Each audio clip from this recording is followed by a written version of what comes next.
Өзгертулерді тап ойыны. Бұл ойынды оқушыларды сергіту үшін және сыныпта жағымды хал-ахуал орнату үшін ойнатуға болады.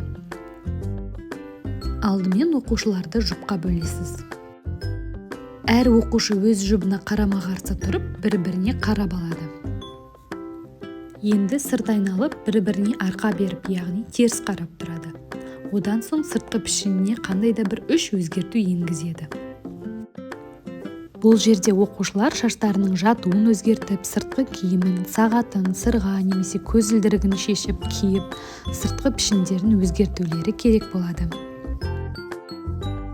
Екі жақта өзгертулерді аяқтаған соң бір-біріне қарап өзгерістерді табу керек болады.